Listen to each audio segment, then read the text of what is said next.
Welcome to the show. This is the Bot Brothers AI for Educators. I'm Mike Pearson. I'm Pat Burns. So the past couple episodes, we've been all about design. We talked to Trudy Watt, professor of architecture, and I can't remember her program name, but she's architecture and design and working with transdisciplinary stuff. And then we talked to Mr. Dan Jones, who did all the awesome Midjourney and Gina Lee stuff in his classroom. And so we've been thinking a lot about design. So we decided to get an actual designer on the show who's not attached to education anyway, although he is educated, highly educated. So we've got Mr. David Miller that's in from the West Coast. We're trying to get our West Coast love again, I think, on this show, Pat. So coming in from San Francisco, he's an industrial designer. And David, do you want to add anything to that, like really minor run-up of who you are? Yeah, I mean, I'll add that I am a Midwest kid at heart. I grew up in the Midwest, but I'm now a West Coast transplant. And yeah, I'm an industrial designer. I work in tech in San Francisco for a tech startup, and I do industrial design, which is basically design for physical objects. Think about architecture, but at a much smaller scale. Phones, computers, furniture, anything in between. Okay. So Trudy said something to the effect of, and this is Professor Trudy Watt. I asked her, I was asking her about design, and she kind of paused and she said, design is the creation of possibilities. What is design for you? I think design starts with the creation of possibilities, certainly. But to me, the design process is very much rooted in narrowing down those possibilities and translating them into an output that makes sense. I mean, realistically, in a very consumerist sense. We are making objects, products, consumables. So I'd say that's probably how I would define design. So would you say it's like whittling down, or is it iterating? Part of it's iterating, part of it's whittling down. I'd say broadly, I would describe what I do as synthesis. So in my job specifically, I act as a liaison sort of between a consumer and my company. And within my company, there's mechanical engineers and electrical engineers that have manufacturing goals. And there's a product manager that has sales goals. And there's a target market and a target consumer. And I kind of balance all of those things to come up with the best possible product. And that's there's a lot of teamwork that goes into that. But it's a lot of translation. Can I ask kind of just a generative sort of question? How did you end up in that particular field? Because was that something that you trained for in your studies, or was that something you took like a lateral move or some sort of, I don't know, tangent or something like that? How did you get to where you're at? Yeah, so I studied industrial design specifically, which is, it's a pretty narrow, it's a broad field, but a pretty narrow course of study. There are not very many programs in the country that teach it. I studied at the University of Cincinnati, which is one of the best programs in the nation for it. We do a co-op program, so you do a semester of school, semester of work, semester of school, back and forth. So you kind of have industry experience imbued into your college education. So I ended up there. I knew that I wanted to do this when I was a kid. I was 13, maybe, the first time I visited the University of Cincinnati. And oh, wow. was dead set on that. So you knew about industrial design that early on? Yeah, I don't remember exactly how I figured out what it was, but when I was a kid, I was very interested in art and very interested in engineering, problem solving, and I wanted something that was kind of a cross between those. And so that's how I found industrial design, and stayed on that track all the way till now, for over a decade now. Cool. Let me see a broad question about design. And you're saying you kind of do synthesis, and there's the product manager and there's the user, but the end goal is you're making a product. Yeah. So does the design of the product push the user in a particular direction? Yeah, inevitably. I think so. The way I think about this, there are kind of two facets to it. One is the user already has a direction. The user has a lot of historical context. Maybe they've used similar products before. maybe they, there's cultural context. They have kind of an understanding of how they want to interact with something. So part of our job is interpreting that and making a product that fits into those expectations. And then part of it is anything that's new in the interaction, specifically, usually we kind of guide very subtly on how to do that. That being said, I think products in general have a lot of influence over users, both, emotionally, but also physically. And so we do have a lot of influence, but it's not something that I think people think about a lot. I think you think about an object really in a functional sense and not so much in an emotional sense. Would you say what is heavier, the emotional sense or what would you say? You didn't say The pragmatic sense. the pragmatic sense. Yeah, like so that when the person gets the whatever that was designed, do you think it's more emotional or more pragmatic?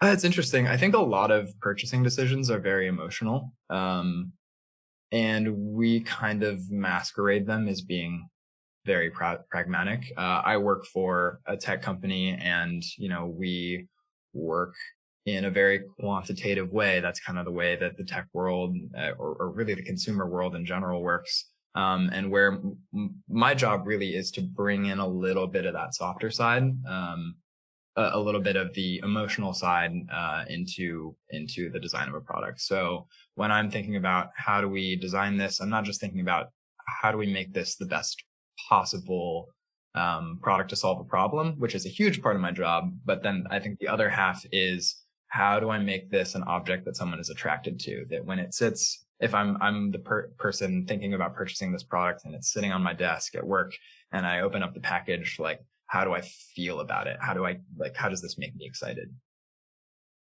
Can I how familiar are you with like ChatGPT and all this AI stuff coming out?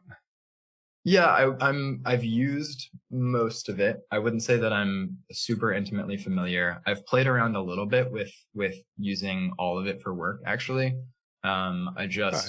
We have some design research coming up that I'm spearheading, and we're trying to get some feedback on one of our products. And I use ChatGPT to help me formulate a bunch of questions for users of the product to kind of distill their likes and dislikes and try to keep it, broad and open-ended, but also targeted. So that was interesting. And I think maybe the best use so far I've found for Okay. AI in my workflow. I've also played around with Midjourney and just like purely, a lot of what I do is I sketch on a piece of paper. So Right. I have parameters in my mind. We're going to make X, Y, Z, right? And you go figure out what it's going to look like, how the pieces are going to come together, how you're going to install it, what it's going to feel like to use, what that user experience is like. And I sit and I sketch and I build concepts in CAD and I render it out. And so I have like 2D images of things that don't exist yet. And we find, an idea that everyone's excited about and on board with, and then we go build it. So I played around a little bit with Midjourney and just, hey, if I give Midjourney some of the parameters that I would usually work with, like what does it spit out? In my job, I design security cameras and a lot of other things, but security cameras is one of them. And so just like telling Midjourney, hey, design a security camera in, this style and just see Right. what comes out. And that was interesting. Okay, so it's like almost like an IG, because like a lot of our students talk about using ChatGPT just for brainstorming and iterating ideas. It sounds like you're kind of using it that way. But Mhm. I want to jump back to like in your design head, like you're a designer that is thinking about like getting the thing into the people's hands, right? And so Yeah. I'm assuming at OpenAI, there's some people just like you that are working for OpenAI. And when they put out ChatGPT, they wanted to have some sort of emotional effect, right? Because if there's no, like, because you said like, we like to think it's pragmatic, but you think usually products are about emotion. So like with your design brain, your design eye, like, what do you think that ChatGPT is doing to try to get us emotionally? Hmm. I kind of feel like in some ways, it feels like the emotion is intentionally designed out. to me in interacting with it. It feels Okay. very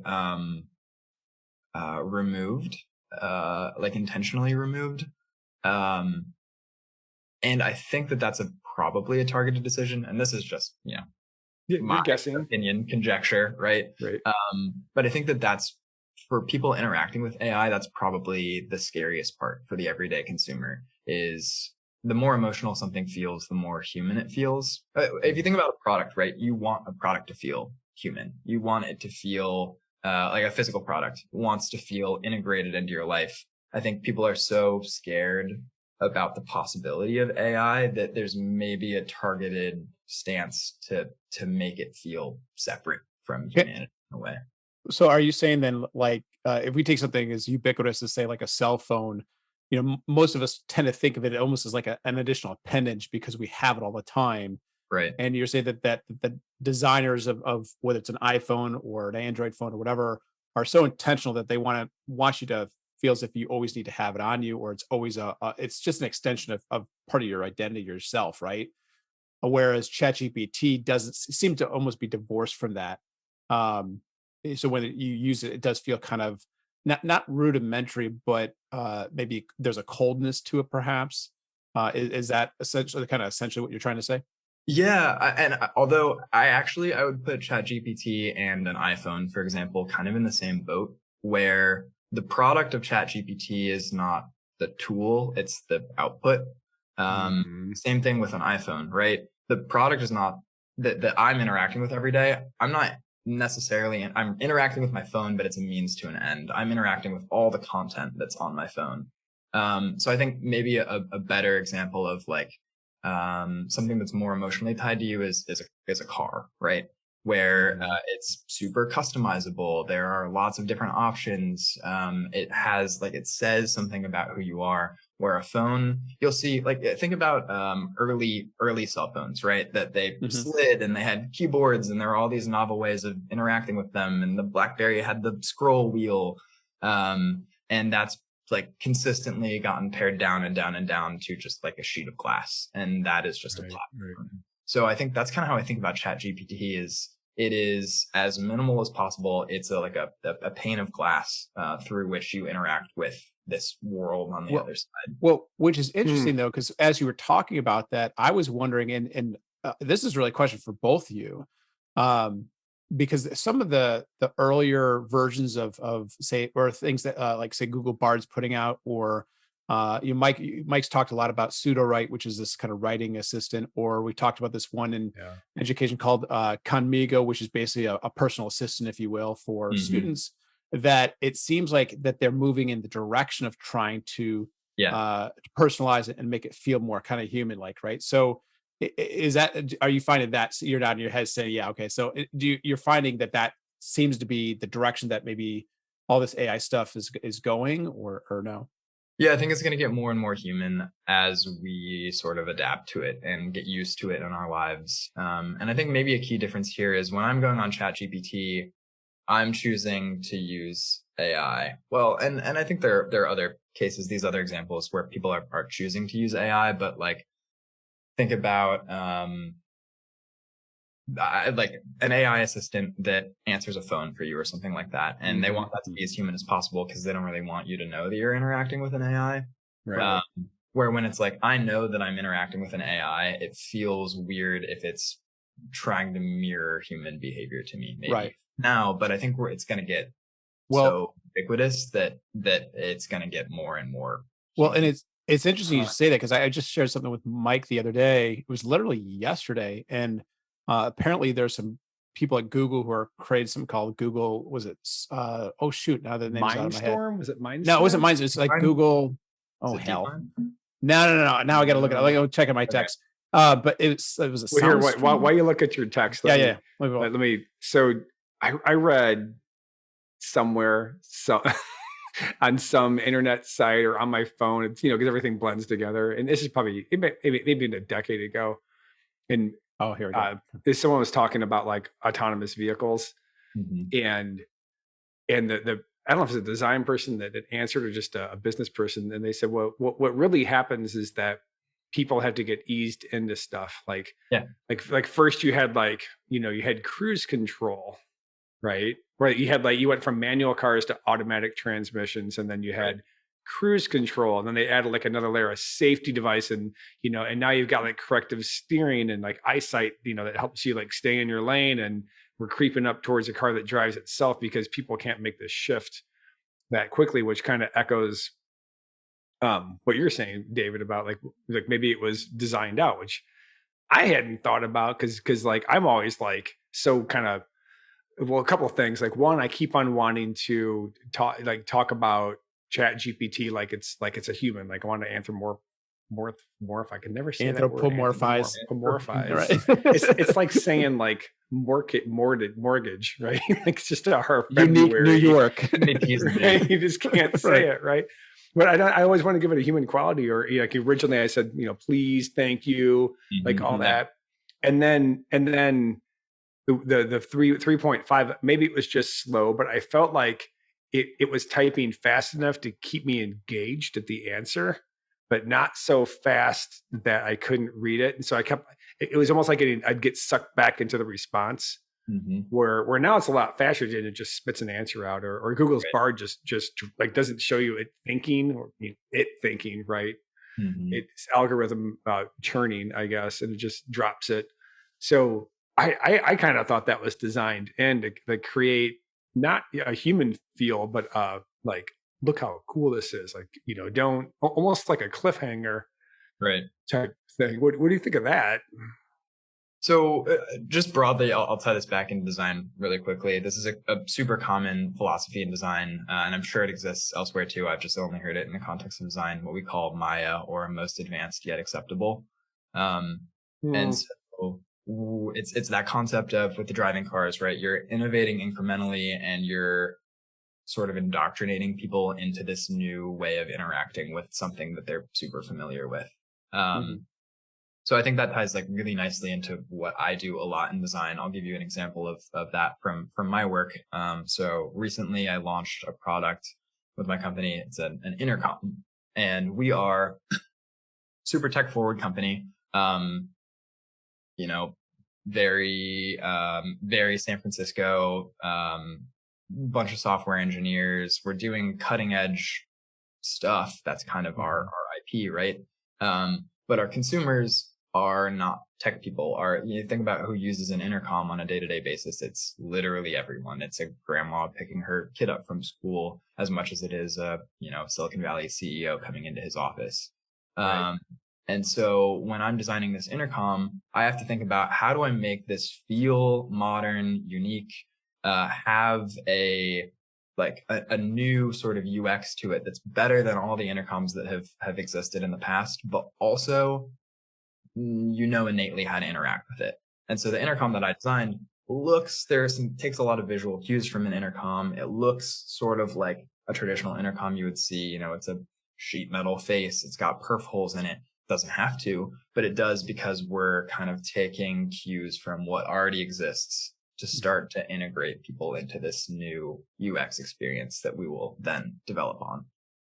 Yeah, so there's got to be an intuitiveness to it, essentially, that people can pick it up relatively quickly, so they can use it. And that makes a lot of sense. Yeah, some people are saying that they think that our phones will soon enough not even have any apps on them. It'll just be a prompt, and you'll just speak to it. You'll say, right, like, I play me music that sounds like whatever, and there'll be an AI algorithm that creates the program or writes the code instantly. So you just have a piece of glass, right? And you won't have all the apps. It will make the apps as needed. Yeah, I think there's this idea. I was talking to a buddy about this actually this morning, about the idea of like AI prompting or controlling AI, and that's only going to get better over time. Right now, it's very segmented. Like ChatGPT and Midjourney exist separate from each other, and I can go into ChatGPT and say, "Hey, write me a Midjourney prompt." And then I have to bring that into Midjourney and then, output something else. And there's still a little bit, with the whole natural language thing, there's still a little bit lost in translation. But when it's, when I'm saying design an intercom for my company, and I have to go in and describe this is the ethos of my company. These are our consumers, blah, blah, blah, blah, blah, blah, blah. I think eventually there's going to be an AI that can just look at our website and synthesize, broadly, who our customers are, what the market is like, and then input that into a different AI. And so it's like this, kind of the translation between them. That's, seems to me like a huge opportunity space moving forward. Yeah, I think your company would have a proprietary like large language model that would have all of the data and they don't want to do that now. Is they don't want to just they could, but they don't want to through the API. They don't want to dump all of your company information into OpenAI's system. Yeah. Microsoft Bing, by the way, is kind of combined now, where you can get into DALL-E basically, like and generate images and drag them over to documents now. So that's starting to be integrated. Pat, what were you going to say? Well, I guess I was just trying to think through because I appreciate the point that you're bringing in terms of like cell phones maybe having you just throw out a prompt and it just does it for you. I think that could happen. I think it's also true too, though, that sometimes the tech world will come up with ideas, and in one respect it sounds cool and great, and like novel, and yeah, let's do that. And other times it's like it's just not going to work. So like when you're describing that, I was thinking about Google Glass, right? And how they had the glasses where they'd have the internet right there, and then it just came to be that no one really wanted to interact with the internet in that way. And so it could be that perhaps having a prompt is the way that people wanted to have their phone work. Or it could be that they really value the tactileness to it, right? The actual kind of like touching and moving stuff around. I don't know. I'm not sure. I'm just saying it'll be interesting to see how it evolves. And so it was just more of a quick comment off of that. So real quickly though, there was the point though before about kind of the anthropomorphizing. I think I got it. The program, yeah, it's a pain in the ass. The program though is called Google Soundstorm. I sent the link in the chat. That I don't know if I hit play on this thing, if you'll be able to hear it or not, or if it's better if Mike does it. But to hear it is really quite something. I actually put up on our Facebook group the other day for our listeners in case they want to check it out if this audio doesn't work here. But it's just a 20-second clip. What I thought was kind of brilliant about it is at first I'm like, oh, it sounds not perfect, but like, dang it sounded like the intonations. They're Australian accents, and they're basically just speaking, and it sounds like a conversation. And it kind of blew my mind a little bit. You want to do this one, Pat? Yeah, if you just hit play there, we'll see if our audio will pick it up. Soundstorm? No, I must have missed it. What's it about? Well, it's a parallel decoder for efficient audio generation. So it can even be used to generate dialogues. Oh, interesting. Yeah, like this one was generated by Soundstorm. Wait, what? Like you could hear, there's like hints of like stiltedness, but you could actually hear people speaking that way too. Like it's pretty impressive. And then I thought, well, gosh, what if you were to do, and Mike, we've talked about this about how like if you get your own voice, like we could literally as educators, we could say, well, here's my voice. I'm going to type out whatever my script is, or have ChatGPT create it, and I can have it create my lesson, and I don't even actually have to. I could just video it and just be like, here you go listen to this. You are and replaced. Talk about it. Well, does that mean I get a margarita at some beach then? And I get no, it means do I get my pension still? It means you license your voice, just like there you go. There you go. That Grimes is doing, and like the voice stamping, like the voice modeling. Have you heard about that, David? Have you seen that? I haven't. So like you if you had the right audio equipment, well, if you had the right, I guess if you know how to do it through whatever I don't know if it's GitHub or what, but you could literally like write your own rap or song, and then you can get basically you can like stamp it with like whatever rapper or singer, and it will actually sound just like that person, which is pretty crazy. All right, so besides the design stuff, you're also a photographer. Yeah. So and it's interesting because I know that you're the photography that you were doing. I think for a while you were doing film, and then you were just doing digital cameras. I think, if I remember correctly, I know you do stuff with the phone like everybody else, but that's not really what you're going to use if you're going to take photos, right? And so I'm kind of and you've played around with Midjourney, and I suspect probably DALL-E too. Like, what do you think all this AI is going to do to the photography world? Yeah. So I think that brings up a really interesting conversation around art versus design and kind of how AI affects one or both of those differently. So yeah, my background, I started as a digital photographer. I shoot almost entirely film now. Actually, I'll just say entirely film. I don't even have a battery for my digital camera anymore. So that's my background. I think some interesting context. I have a friend who has a huge Instagram following. His Instagram handle is @gossipgoblin. If you want to check it out. He is an artist, also a designer. I worked with him at a previous job, and he does incredible Midjourney, quote unquote photography now. It's like a recent development for him. And you can still kind of tell that it's AI generated almost because it's like too surreally perfect. But he's kind of created his own style, and there's just, the images that he outputs are incredible. And so what's scary about that is the amount of work that it takes to create an image like that with AI. I'm assuming, I don't know his process, but I'm assuming is way, way, way less than it would with a camera and Photoshop and all of the hours and hours of retouching. I still do product, like I shoot product photography for work. I take photos of our products in studio environments for marketing and things like that.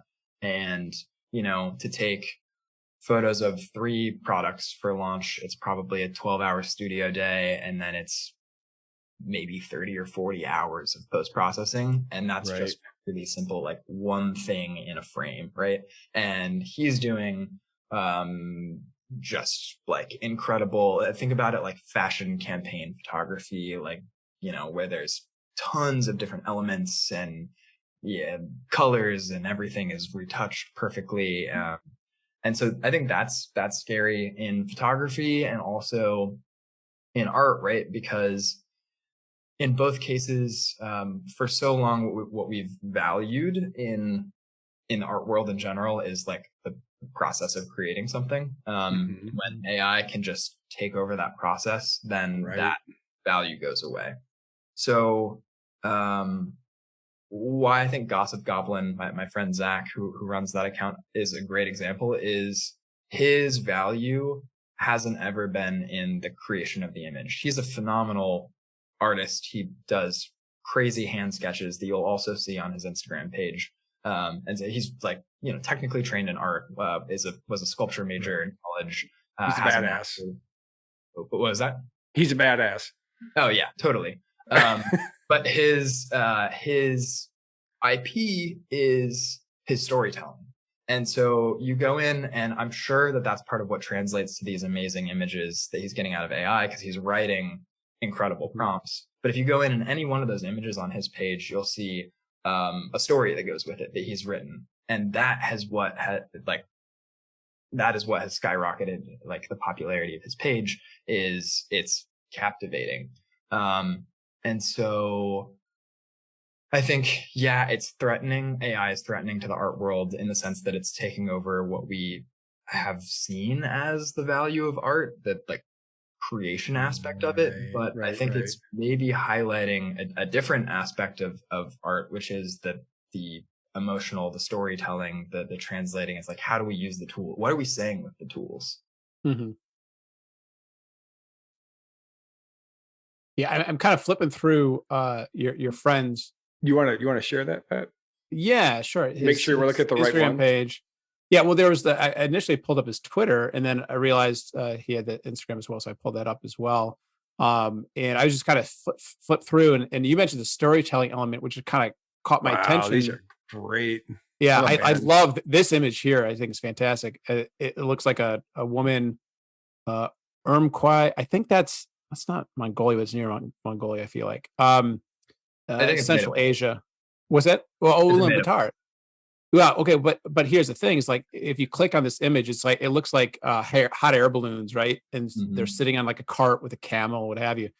And they mentioned Eurasia, and then they mentioned Ulaanbaatar, which is actually Mongolia, I'm almost certain of it. In any event, your point is that there's this whole story and all these like different images that come along with it, which are just fantastical. They're fun, but also like kind of crazy, and I don't know what to make of them. Yeah, but I'm intrigued by it for sure. Yeah, that's a great way to put it. It's a very much a visual adventure, and it's whimsical. And like, I mean, yeah, it's kind of, you kind of have to see it. I don't know how to even begin to describe it. But they're a lot of fun. So I could see how and he writes stories with these. Yeah. Wow. Yeah, if you look, so if you look to the side here, Mike, you've got the description here, right? And then explanations and what have you, which is just kind of fun. And it adds a whole nother dimension to it, I think. Otherwise, it's just kind of like, oh, that's a kind of trippy sort of image. But what do I do with it? That's pretty cool. That is pretty cool. So, I saw a thing today, David and Pat. I think I sent you a text, Pat. I forgot who on Twitter posted it, but it was a writing person, like a first year comp writing person, teacher, and they had highlighted some section from someone's scholarly work in like 1994, 2004, maybe it's 2004.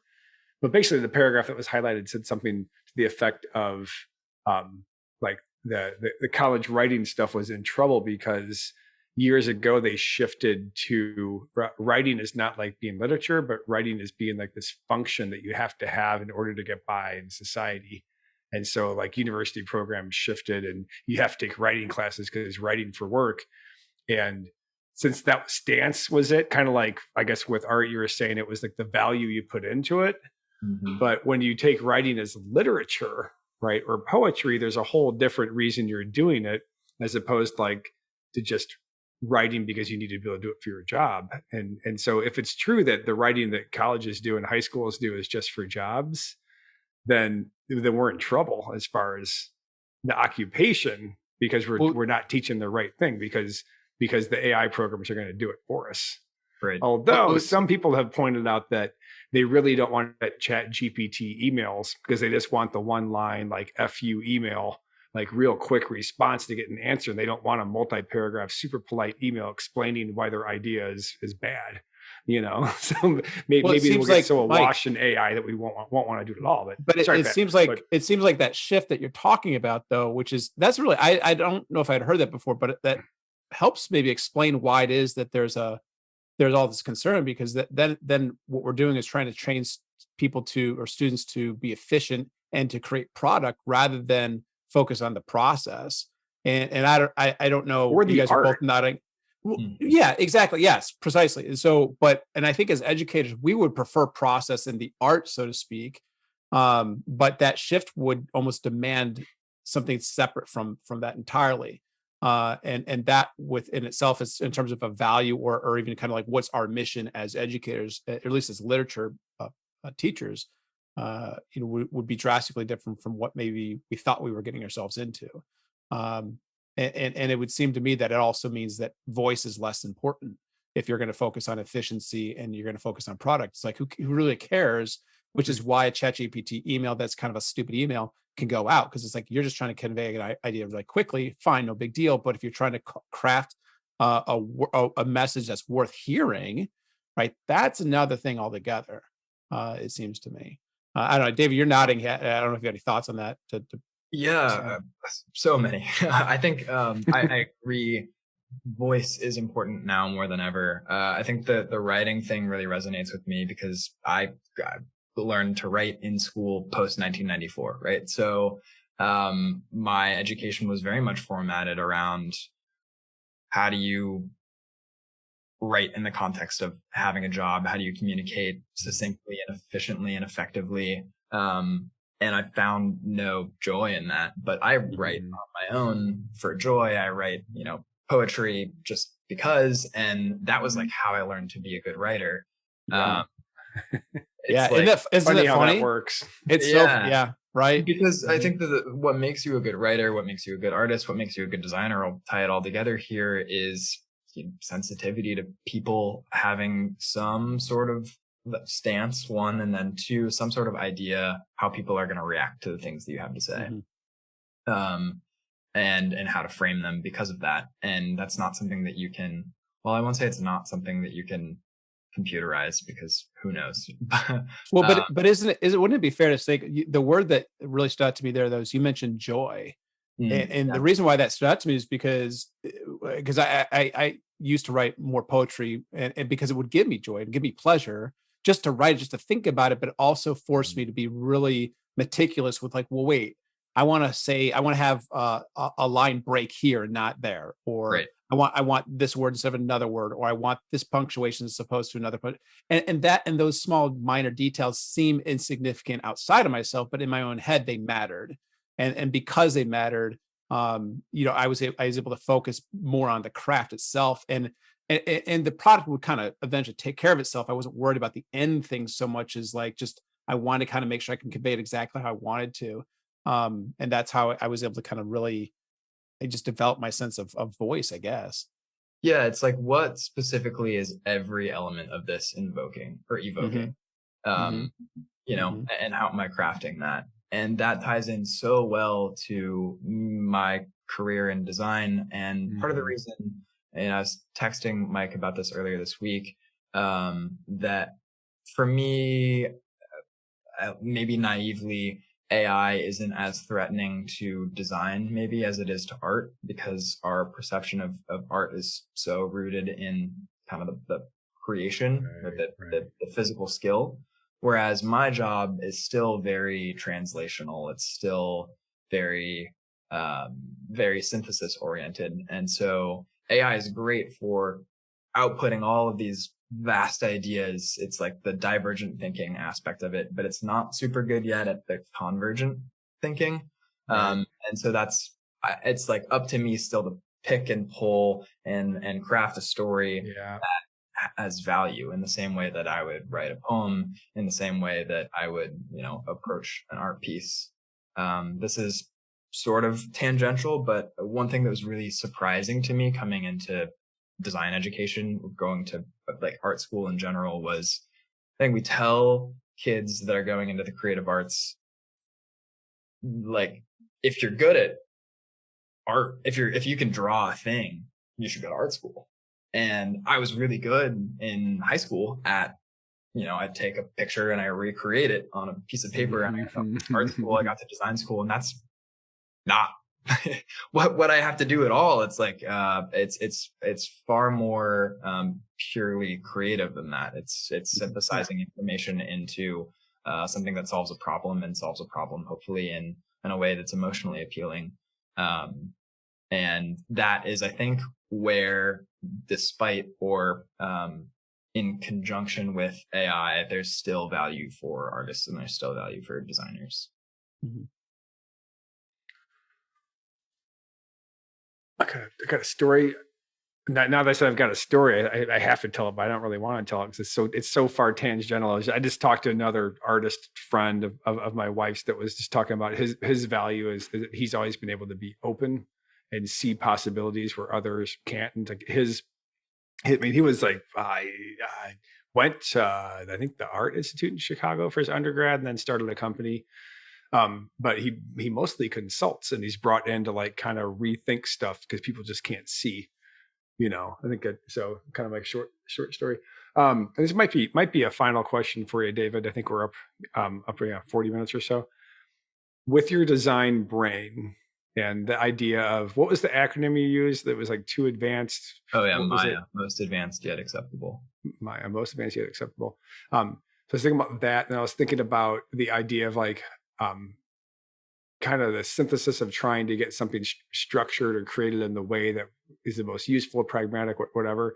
What do you think of the design of your K through 12 experience? Like education design? Feels like there wasn't much. Wow. Was it like taken out of it? Was the humanity taken out of it, like ChatGPT? Or, I mean, in a way, yeah.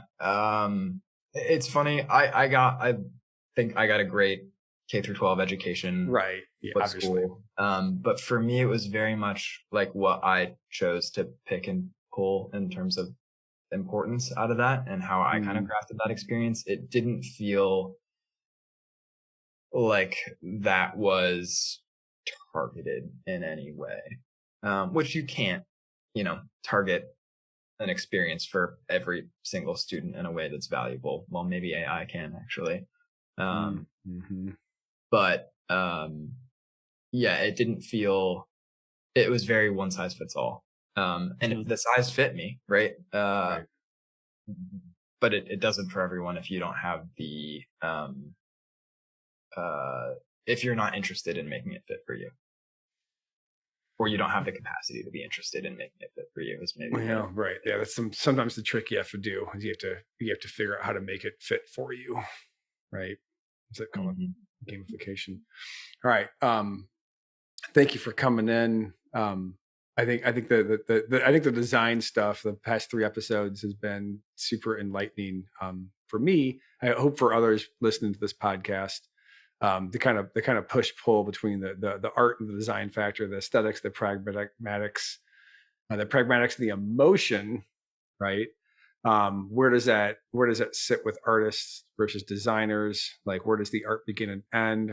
A lot of people are in kind of a shift, but it sounds to me like one of the strong cases for being able to think like a designer is that your ability to synthesize and be open and see things from all angles, which seems to be like a really great life skill to have. Anything else you want to add, David? Yeah, I mean, we try as best we can to be open-minded, and something that we're constantly challenging as designers, and I think hopefully getting better as the design world continues to get more diverse. But yeah, I think it's an important element, and I hope we continue to bring that through this AI revolution. Thanks so much. All right, thanks for zooming with us. Bot brothers. Take it easy. You can if you want.